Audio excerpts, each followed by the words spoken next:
नमस्कार, देशहित देख रहे हैं आप। देशहित यानी कि वो खबरें जिसमें है आपका हित, हमारा हित, हम सबका हित। और इस वक्त देशहित में अगर कोई सीना ताने खड़ा है तो वो है हमारा सैनिक, वो है हमारी जाबाज सेना। और उसी को कवर करने के लिए, उसकी पल पल की एक एक खबर आप तक पहुंचाने के लिए ग्राउंड जीरो पर जी न्यूज पहुंच चुका है। हम इस वक्त लद्दाख में, लेह में यहाँ पर मौजूद हैं। मेरे पीछे आप ये जो टेरेन देख रहे हैं, मेरे पीछे आप ये जो पहाड़ी देख रहे हैं, हालांकि वक्त 8 बजे का है, लेकिन ये साथ ही आपको ये भी बता दूं 8 बजे के हिसाब से, क्योंकि लेह में सूरज जो है काफी हाई एल्टीट्यूड पे है। सूरज लगभग 8 सवा 8 बजे तक रहता है, उसके बाद ही अंधेरा होता है। लेकिन ये जो पीछे मेरे आप पहाड़ी देख रहे हैं, इस पहाड़ी के पीछे ही वो हाईवे जाता है जो कि लेह, डुरबुक और दौलत बेग ओल्डी की तरफ जाता है। बीच में जो पड़ती है गलवान घाटी, वो गलवान घाटी जो यहाँ से कुछ सौ किलोमीटर दूर है, वो गलवान घाटी जहाँ पर हमारे उन 20 जाबाज सैनिकों ने, कर्नल बाबू ने, जहाँ 20 जाबाज सैनिकों ने अपनी जान की बलि दे दी, शहादत दे दी। आज उस शहादत को नमन करने के लिए सैकड़ों हजारों किलोमीटर दूर हम यहाँ पर पहुंचे हैं। मेरे पीछे ही लद्दाख का वो हॉस्पिटल भी है। जब उन के पार्थिव शरीर को श्रद्धांजलि देने के लिए लाया गया था, उस वक्त पूरी घाटी भारत माता की जैसे गूंज उठी थी। इसलिए जी न्यूज आप लगातार तस्वीरें दिखा रहा है कि कोई पंजाब से है, कोई बिहार से है, कोई कर्नाटक से है, कि वो तीर्थ है। लगातार जी न्यूज बता रहा है कि वो उनका घर नहीं है, वो तीर्थ है। आप किसी के तीर्थ पर आज गए क्या? आपने माथा टेका क्या? तभी इसे 4 धाम की यात्रा के बराबर बता रहा है। इसलिए जी न्यूज का ये बड़ा विशेष एडिशन, बड़ी कवरेज देशहित, आज यहां ग्राउंड जीरो लद्दाख से। सीमा संघर्ष के ग्राउंड जीरो पर जी न्यूज की टीम इस वक्त ग्राउंड जीरो पर यानी कि लेह पर मौजूद है।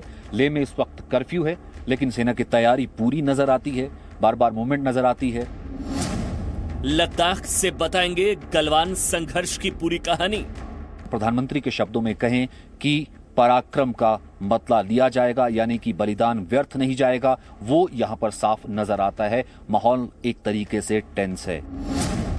लद्दाख से देशहित का सीमा विशेषांक। कॉम्बैक्ट पेट्रोलिंग लगातार चल रही है। लगातार ये ऊंची घाटियों में हमको लगातार एयरफोर्स के हेलीकॉप्टर्स नजर आते हैं। लद्दाख की गलवान घाटी में चीन ने साल 1962 के युद्ध के बाद भारत के साथ सबसे बड़ा विश्वासघात किया।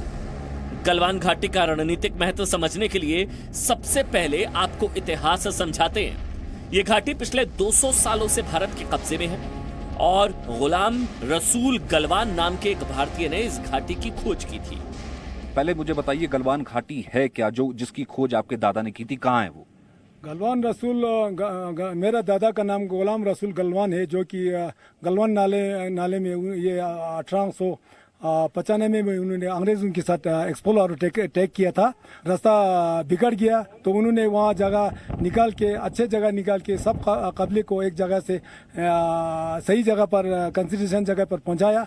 तो अंग्रेज खुश हो के इस जगह का नाम बोला क्या रखना चाहिए, तो रसूल गलवान ने बोला कि इस जगह का नाम गलवान नाला होना चाहिए। तब से वो नाला जो ना उसके नाम पर पड़ा है। आप सब लोगों को मालूम भी है कि 1962 में भी चीन ने वहाँ पे आके कदम जमाया था, मगर हमारे बहादुर जवानों ने वहाँ से उनको भगा दिया। तो ये मेरा कहना ये है कि ये जगह हमारा है, हिंदुस्तान का है, हिंदुस्तान का रहेंगे। भारत और चीन के बीच वास्तविक नियंत्रण रेखा यानी कि एलएसी पर चीन लगातार झूठ बोलकर भारत की जमीन हड़पने की कोशिश कर रहा है और आज गलवान घाटी पर भी चीन के झूठ का पर्दाफाश हो गया। चीन का ऐसा नहीं, ये गलवान जो ना हिंदुस्तान का जगह है।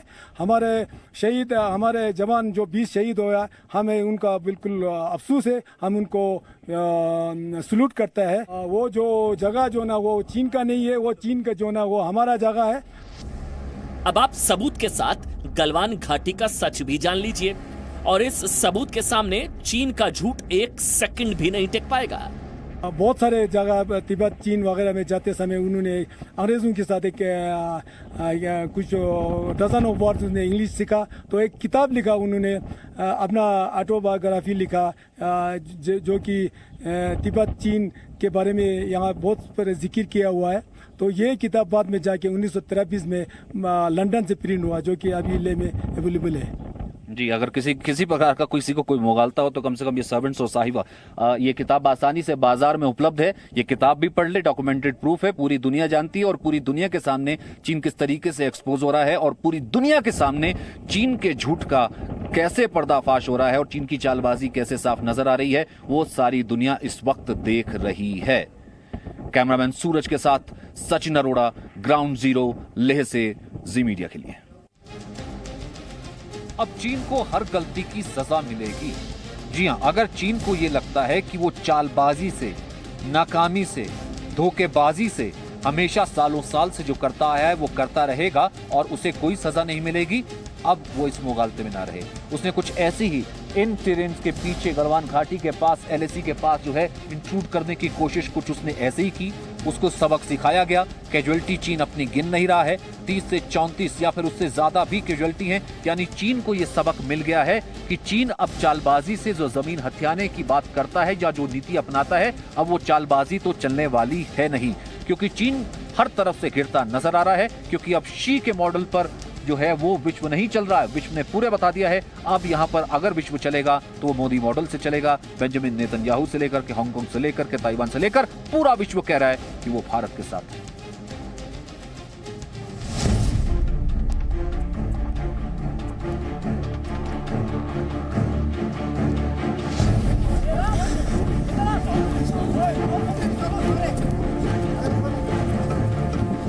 मैं देश को भरोसा दिलाना चाहता हूं,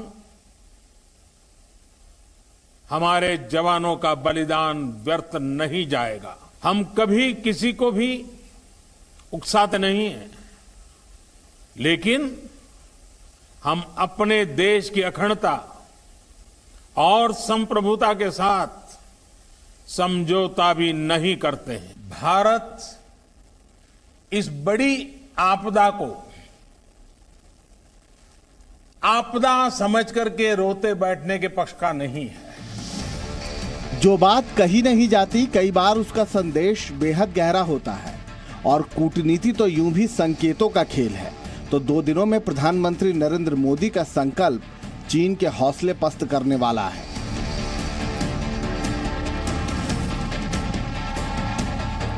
प्रधानमंत्री नरेंद्र मोदी ने आत्मनिर्भर भारत के दूसरे अध्याय की घोषणा कर दी है और पीएम मोदी के बिना कहे ही नई दिल्ली से बीजिंग तक संदेश पहुंच चुका है कि हिंदुस्तान किसी आपदा में रोने वाला नहीं, भारत आपदा को अवसर में बदलने का हुनर जानता है। कोरोना के इस संकट ने भारत को आत्मनिर्भर भारत, सेल्फ रिलायंट होने का सबक भी दिया है। आत्मनिर्भर भारत यानी भारत इंपोर्ट पर अपनी निर्भरता कम करेगा।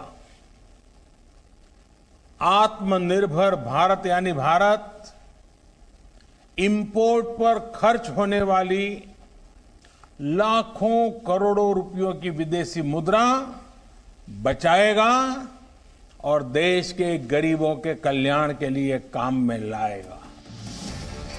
युद्ध नीति कहती है कि दुश्मन पर ऐसी जगह चोट की जानी चाहिए जहां दर्द सबसे ज्यादा हो, और चीन के लिए इससे बड़ी चोट क्या होगी कि उसकी अर्थव्यवस्था का ऑक्सीजन बंद कर दिया जाए।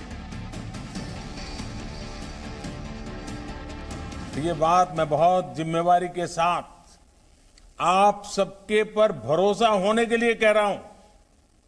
ये आप पर मेरा जो भरोसा है उसके लिए मैं कह रहा हूं कि आज हम जो इंपोर्ट करते हैं, कल को उसी के सबसे बड़े एक्सपोर्टर बनेंगे। यानी कोरोना के इस दौर में दुनिया के सामने 2 मॉडल है। एक मॉडल है चीन का अतिक्रमण वाला, चीन का संक्रमण वाला, जिनपिंग की महत्वाकांक्षा वाला, और दूसरा मॉडल है प्रधानमंत्री मोदी का वसुधैव कुटुंबकम वाला।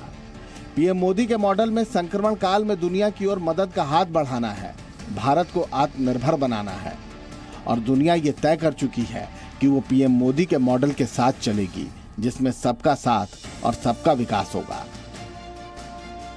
ब्यूरो रिपोर्ट, जी मीडिया।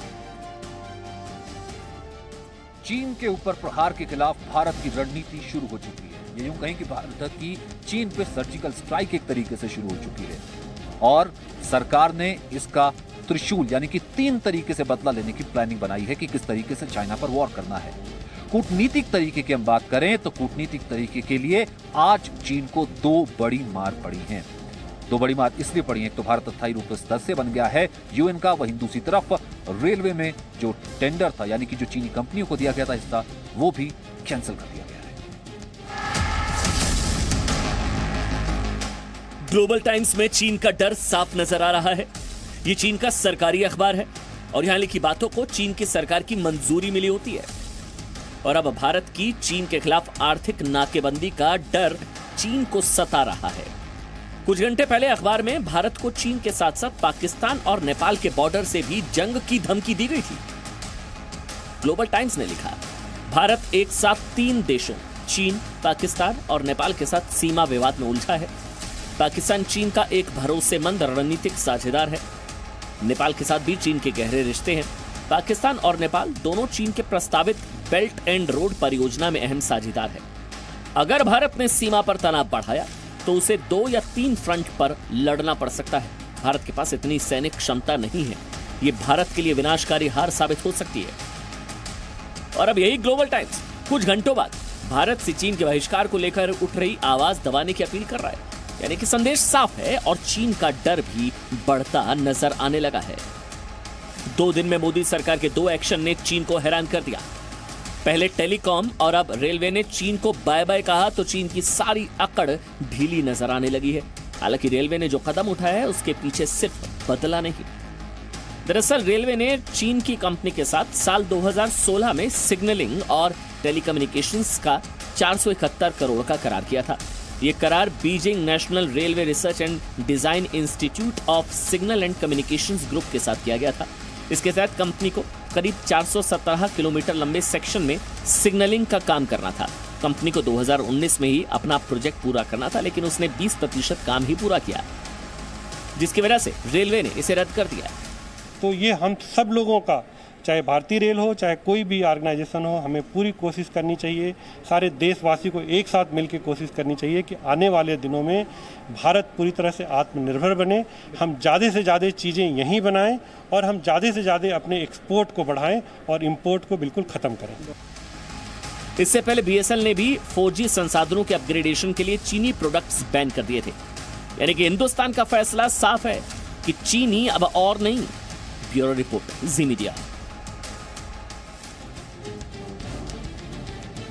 मेरे पीछे आप ये देख रहे हैं, ये ले सिटी है, ये ले टाउन। बहुत छोटी सी पॉपुलेशन है और बहुत छोटी सी पॉपुलेशन यानी कि यूं कहिए कि कुछ 100 घर सिर्फ नजर आ रहे होंगे। एक इतनी छोटी सी पॉपुलेशन पूरी दुनिया में क्या एक मुहिम बना सकती है? जी हाँ, मैं जिक्र कर रहा हूं चीन के खिलाफ मुहिम बनाने की। बॉयकॉट चाइनीज प्रोडक्ट सबसे पहले अगर कहीं से उठा तो इसी लद्दाख की धरती से उठा, जिस लद्दाख की धरती पर आंख तरेरने की कोशिश कहीं ना कहीं चीन ने की थी। इसलिए मैं लगातार कह रहा हूं कि जी न्यूज ने भी कहा कि हिंदी चीनी भाई भाई का वक्त नहीं, हिंदी चीनी बाय बाय। और इस युद्ध में, इस चीन के खिलाफ युद्ध में आप भी सबसे बड़े सिपाही हैं।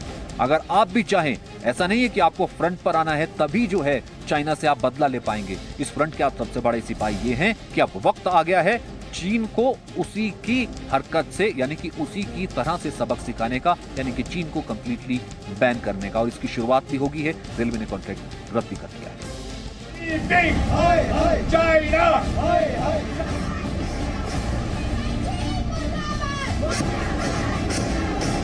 शहर शहर बस एक आवाज, चीनी अब और नहीं। पूरे देश से एक ही आवाज आ रही है कि चीन पर अब आर्थिक प्रहार का वक्त आ गया है।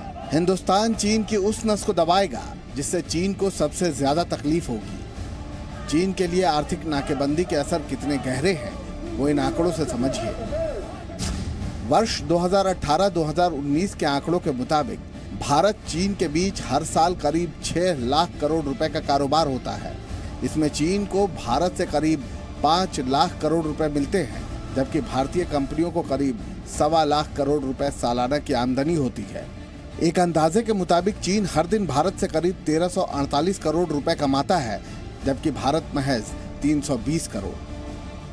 भारत के रसोई घर से लेकर बेडरूम तक हर जगह चीन के सामानों की घुसपैठ है।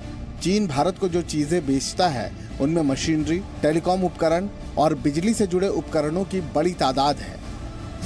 भारत में 72% स्मार्टफोन में चीन की हिस्सेदारी है।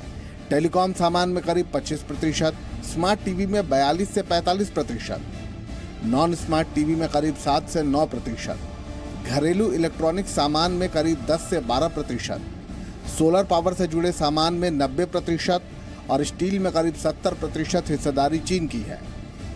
जाहिर है चीन ने भारत के एक बड़े बाजार पर कब्जा जमाया हुआ है, लेकिन आज सवाल देश के सम्मान का है और ये सवाल हर हिंदुस्तानी को खुद से पूछना चाहिए कि क्या चीन का सामान ज्यादा जरूरी है या फिर देश का सम्मान।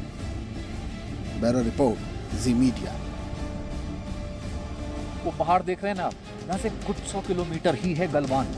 ये सबसे नियरेस्ट पॉइंट है जहाँ पर जो है आना अलाउड है, यहाँ पर जहाँ पर आकर के हम कवरेज कर सकते थे।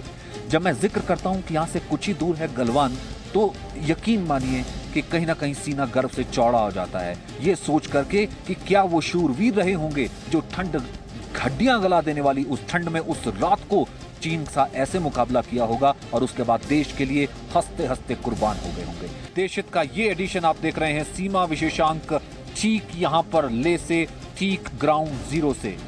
मेरे पीछे वो गलवान घाटी, यानी कि पहाड़ के पीछे गलवान घाटी की तरफ जाती हुई वो सड़क जहां मैंने आपको कहा कि उन वीरों को याद करने का दिन है, उन शूरवीरों को याद करने का दिन है, उन बहादुर जवानों ने जहां मारते हुए अपनी जान दे दी और कुर्बानी दे दी। इसलिए जी न्यूज़ ये कह रहा है कि मैं अगर यहां पर पहुंच करके, जी हां, मुझे आज यहां पर पहुंच करके ऐसा लग रहा है कि जैसे मैं किसी तीर्थ में आया होता हूं, क्योंकि इन लोगों ने, उन जाबाजों ने जाबाजी दिखाई, तभी आज आप और हम लोग यहां पर चैन की सांस ले रहे हैं। इसलिए जी न्यूज़ लगातार ये कह रहा है कि आप क्या किसी ऐसे बहादुर शूरवीर शहीद के परिवार से मिलने गए, उसके घर गए आज? क्योंकि आपको जाना चाहिए, ये किसी तीर्थ या किसी पुण्य से कम नहीं है, ये 4 धाम पर जाने जैसा है।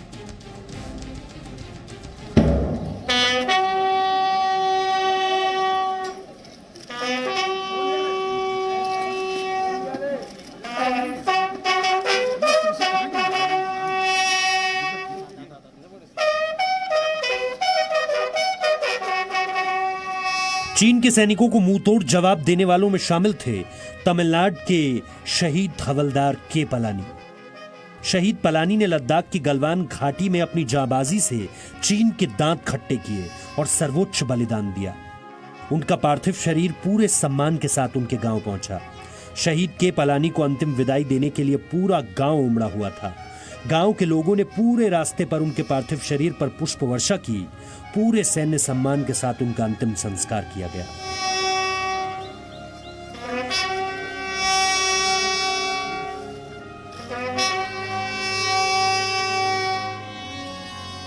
उड़ीसा के 2 जाबाज शहीदों को राजधानी भुवनेश्वर में भावभीनी श्रद्धांजलि दी गई।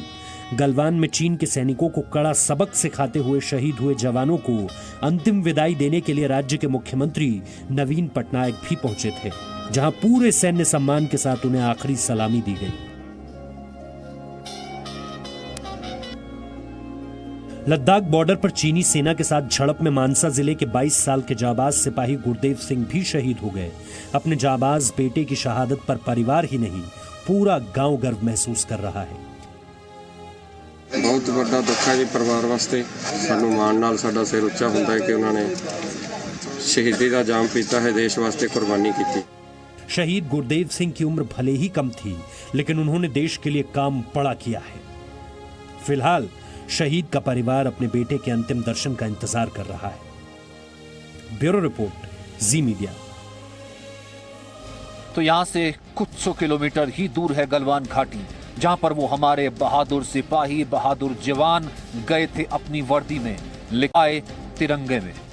लेकिन उनकी शहादत ने चीन को 45 साल में सबसे बड़ा झटका दिया है। इसलिए हम लगातार आपसे कह रहे हैं और जी न्यूज़ लगातार आपसे कह रहा है कि आज दिन है उनकी शहादत को नमन करने का।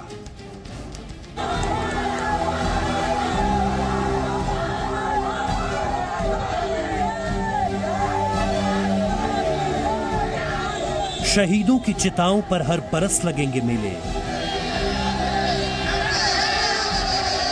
वतन पर मरने वालों का यही बाकी निशान।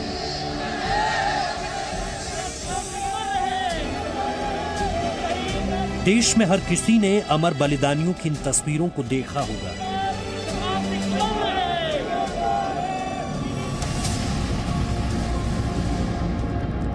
देश में हर किसी ने वही भावना महसूस की होगी जो शहीदों के परिवार महसूस कर रहे थे। गम, आंसू और दर्द। हर तस्वीर की एक ही कहानी है, लेकिन इस शहादत में गर्व भी है। लद्दाख में चीन की सेना के साथ झड़प में शहीद हुए सेना के जवानों की अमर यात्रा निकली। अमर यात्रा इसलिए क्योंकि वीर शहीद कभी मरते नहीं, अमर हो जाते हैं।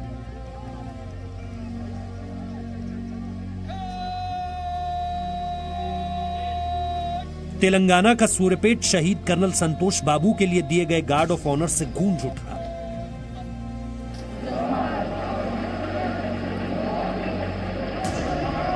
भारत माता के लिए सर्वोच्च बलिदान देने वाले लाल को हर कोई आखिरी सलामी देना चाहता था। तिरंगे में लिपटे शहीद कर्नल संतोष बाबू के पार्थिव शरीर को सूर्यापेट ने ही नहीं, पूरे देश ने सलामी दी।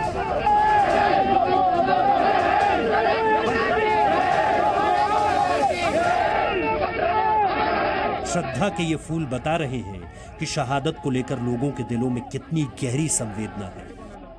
तिरंगे में लिपटा शहीद कर्नल संतोष बाबू का पार्थिव शरीर जब अपने घर सूर्यपेट पहुंचा तो शहीद संतोष अमर रहे और वंदे मातरम के नारों से आसमान गूंज उठा। गलवान में दिए गए सर्वोच्च बलिदान को हर कोई नमन कर रहा है।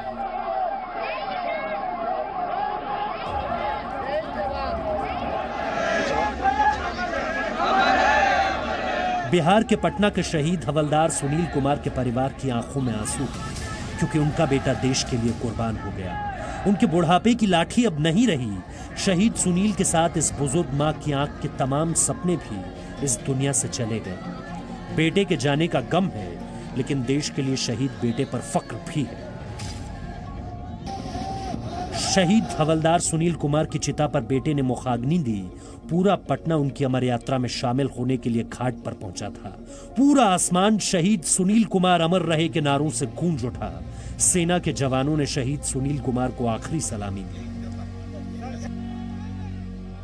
पंजाब के गुरदासपुर के शहीद सूबेदार सतनाम सिंह भी उन 20 जांबाज जवानों में से एक थे जिन्होंने चीन के सैनिकों को मारते मारते शहादत दी थी। आज जब तिरंगे में लिपटा शहीद का पार्थिव शरीर उनके गांव पहुंचा तो गुरदासपुर अपने जाबाज बेटे के आखिरी दर्शन करने पहुंचा। शहीद सूबेदार सतनाम सिंह को सेना ने आखिरी सलामी दी। इन शहीदों का घर किसी तीर्थ स्थल से कम नहीं, इसीलिए जी न्यूज आपसे अपील कर रहा है कि आप अपने शहर के शहीदों के घर जाएं, क्योंकि उनके घर जाना चार धाम की यात्रा करने जैसा होगा। ब्यूरो रिपोर्ट, जी मीडिया। गलवान में उस संघर्ष को हुए 70 घंटे से ज्यादा हो गए हैं। 20 बहादुर जवान भारत ने खोए हैं और आज पूरा देश उनकी शहादत का बदला देने की बात कर रहा है। जरा अंदाजा लगाइए वो कैसी होगी सेना जो अब तक ये नहीं बता पाई है कि उसके वहां पर अगर सैनिक मरे हैं। वो अपने देश को ये नहीं बता पाई है, पूरी दुनिया को ये नहीं बता पाई है कि उसके वहां पर उसके सैनिक की कीमत कितनी है, यानी कि वहां कितनी जानों का नुकसान हुआ है। अब तक चीन सिर्फ झूठ बोलता आया है, अब तक चीन कुछ बताता नहीं चलता आया है। इससे साफ पता लगता है कि चीन बैकफुट पर है, यानी कि चीन को बहुत ज्यादा नुकसान पहुंचा है।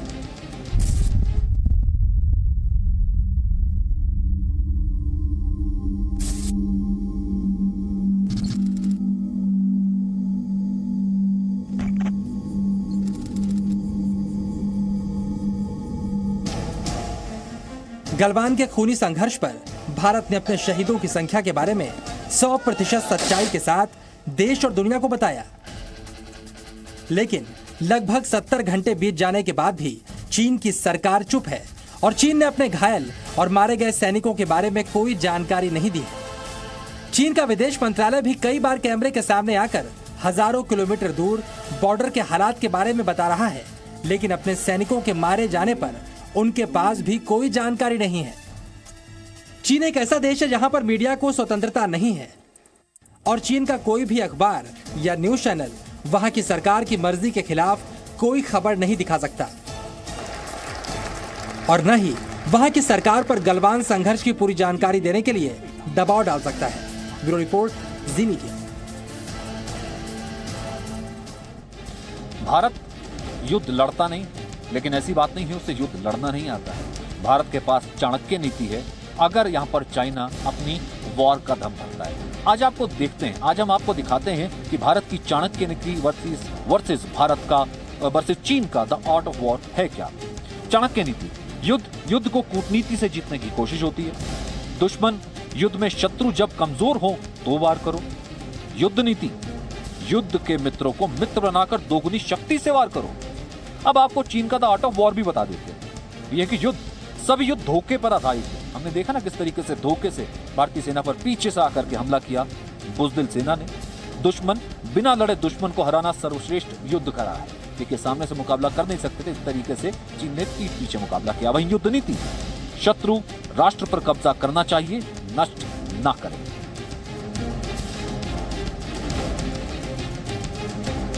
अब बात करते हैं राहुल गांधी। जी हां, इस वक्त देश शहादत का बदला मांग रहा है।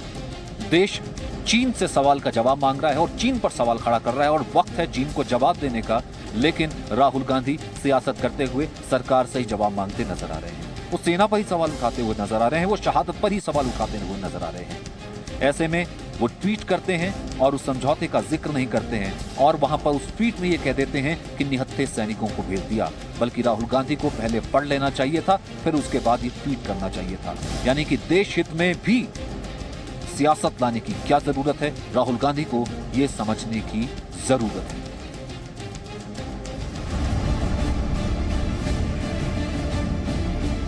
गलवान पर राहुल की नादानी या सियासी बेईमानी। गलवान में हिंदुस्तान बलवान, राहुल परेशान। लद्दाख की गलवान घाटी में भारतीय सेना के जाबाज जवानों ने चीन को कड़ा सबक सिखाया है। पूरी दुनिया इस बात को मान रही है, लेकिन शायद राहुल गांधी इस बात को नहीं समझ पाए हैं। राहुल गांधी ने एक बार फिर चीन के मुद्दे पर केंद्र सरकार को घेरने के लिए एक सवाल वाला वीडियो ट्वीट किया।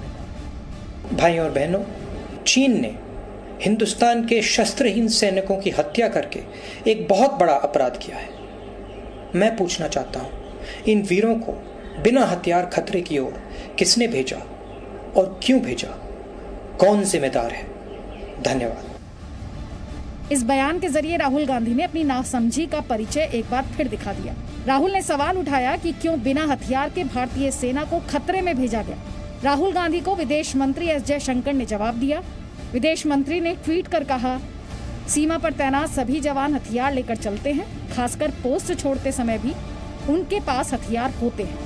15 जून को गलवान में तैनात जवानों के पास भी हथियार थे, लेकिन 1996 और 2005 के भारत चीन संधि के कारण लंबे समय से ये प्रैक्टिस चली आ रही है कि फेस ऑफ के दौरान जवान बंदूक का इस्तेमाल नहीं करते हैं। विदेश मंत्री जयशंकर के ट्वीट से अगर राहुल गांधी कुछ नहीं समझ सके हैं तो 1996 में भारत चीन समझौते को समझना चाहिए।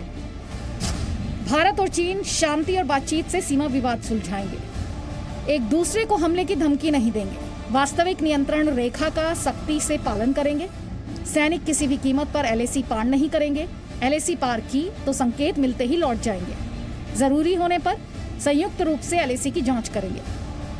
LAC पर दोनों देश कम से कम सैनिक तैनात करेंगे। LAC के दोनों ओर खास इलाके में सैन्य अभ्यास नहीं होगा। LAC के पास सैन्य अभ्यास से पहले जानकारी देंगे। दोनों देशों की वायुसेना LAC क्रॉस नहीं करेगी। सीमा विवाद पर संयुक्त ग्रुप बनाएंगे। संयुक्त ग्रुप में कूटनीति और सैन्य विशेषज्ञ होंगे। चीन पर मोदी सरकार को घेरने वाले राहुल गांधी और कांग्रेस पार्टी का चीन से प्रेम कितना है, इसके भी कुछ उदाहरण देखिए। 2008 में सोनिया राहुल जिनपिंग की मौजूदगी में कांग्रेस और चीन की कम्युनिस्ट पार्टी में समझौता हुआ। 2017 में राहुल प्रियंका की डोकलाम विवाद के वक्त चीन के राजदूत से मुलाकात हुई। 2018 में राहुल गांधी कैलाश मानसरोवर यात्रा के दौरान चीन के नेताओं से मिले। इतना ही नहीं, राहुल गांधी की पार्टी के नेता सेना पर भी अक्सर सवाल उठाते रहते हैं। ऐसे में खुद राहुल गांधी को चीन को लेकर कांग्रेस की सच्चाई देश के सामने रखनी चाहिए। प्रधानमंत्री नरेंद्र मोदी ने देश को आत्मनिर्भर बनाने के लिए आयात कम करने की बात कही है, लेकिन आयात पर खर्च होने वाली लाखों करोड़ों विदेशी मुद्रा को बचाया जा सके, इसके लिए भारत दूसरे देशों पर अपनी निर्भरता को कम करेगा। अपने ही देश में साधन और संसाधन विकसित किए जाएंगे। भारत और चीन के बीच सीमा विवाद को लेकर सरकार ने एक बड़ा फैसला लिया है। भारतीय रेलवे चीन की कंपनी के ठेके रद्द करने की प्रक्रिया शुरू कर दी है। रेलवे चीन की कंपनी का 471 करोड़ का ठेका खराब काम करने की वजह से रद्द करेगा। लद्दाख की गलवान घाटी में चीन के सैनिकों के साथ हुई हिंसक झड़प में शहीद हुए बिहार रेजिमेंट के कर्नल संतोष बाबू को पूरे राजकीय सैन्य सम्मान के साथ विदा किया गया। तेलंगाना के सूर्यापेट इलाके में सैकड़ों लोग नम आंखों के साथ शहीद संतोष बाबू की अमर यात्रा में शामिल हुए। घर की छतों से लोग फूल बरसा रहे थे और सैल्यूट कर रहे थे। शहीद की स्मृति में कोरुकोंडा सैनिक स्कूल में एक गाना तैयार किया गया है। सैनिक स्कूल के इस बहादुर जवान की यादें अब हमेशा के लिए अमर हो गई हैं।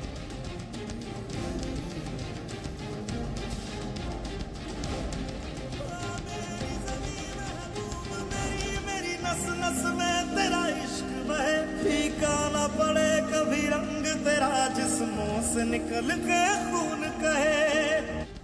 पंजाब के गुरदासपुर के भोजराज गांव में जब शहीद सतनाम सिंह का पार्थिव शरीर पहुंचा तो पूरा गांव इस बेटे को आखिरी बार देखने के लिए पहुंच गया। शहीद सतनाम के छोटे भाई भी फौज में हैं। भाई ने कहा कि अगर मौका मिला तो बड़े भाई की शहादत का बदला जरूर लूंगा। गलवान में हुई हिंसा में सबसे ज्यादा बिहार रेजिमेंट के जवान शहीद हुए हैं, जिनमें से एक थे पटना के बिहटा में रहने वाले शहीद सुनील कुमार। सुनील 2002 में बिहार रेजिमेंट में शामिल हुए थे। शहीद की अमर यात्रा में हजारों लोग शामिल हुए। बेटे ने शहीद पिता को मुखाग्नि दी और सुनील कुमार अमर रहे के नारों के साथ लोगों ने बहादुर बेटे को अंतिम विदाई दी। पंजाब के पटियाला के रहने वाले नायब सूबेदार मनदीप सिंह भी गलवान में हुई हिंसा में शहीद हो गए थे। शहीद मनदीप सिंह की एक 17 साल की बेटी और 11 साल का बेटा है, जिन्हें अपने पिता की शहादत पर गर्व है। पटियाला के सील गांव के मनदीप सिंह 1998 में सेना में भर्ती हुए थे। उड़ीसा के मयूरभंज के वीर पुत्र नुदुराम सोरेन ने भी देश की रक्षा करते हुए गलवान घाटी में अपने प्राणों की आहुति दे दी। शहीद नुदुराम सोरेन को मयूरभंज में उनके गांव में राजकीय सम्मान के साथ अमर विदाई दी गई। भारत चीन सीमा पर हुए खूनी संघर्ष में छत्तीसगढ़ के कांकेर के बेटे ने भी शहादत दी। रायपुर में शहीद गणेश कुंजाम को श्रद्धांजलि अर्पित की गई। शहीद गणेश कुंजाम परिवार के इकलौते बेटे थे और 2011 में सेना में शामिल हुए थे।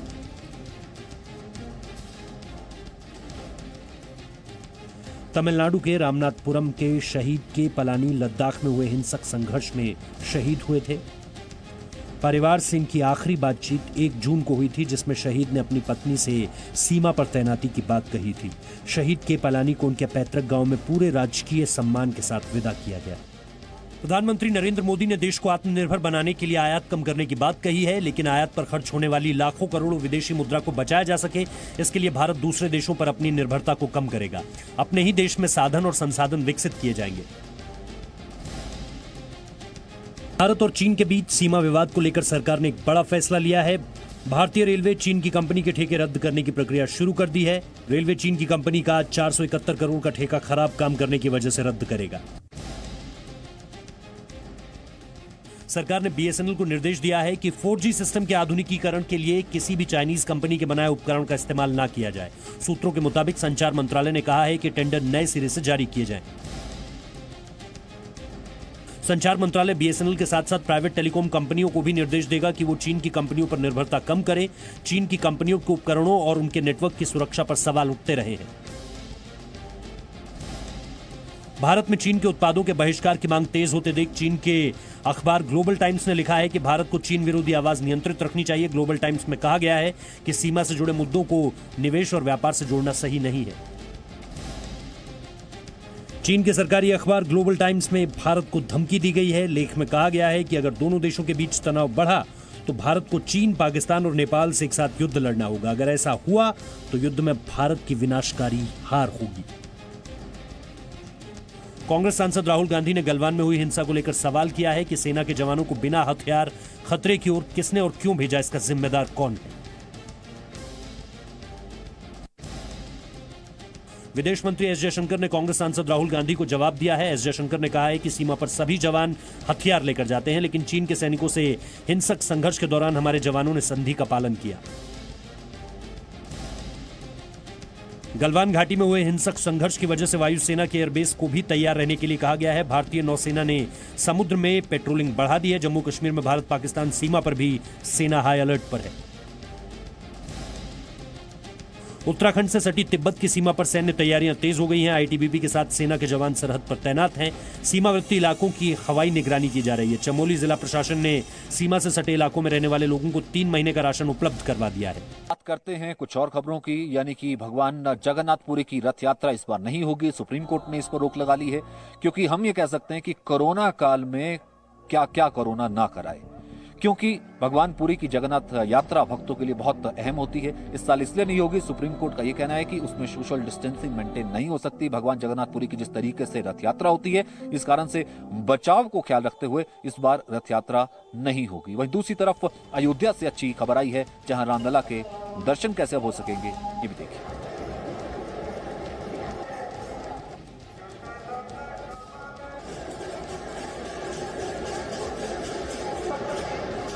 Presenting B News app, available on Google Play and App Store. Download it now.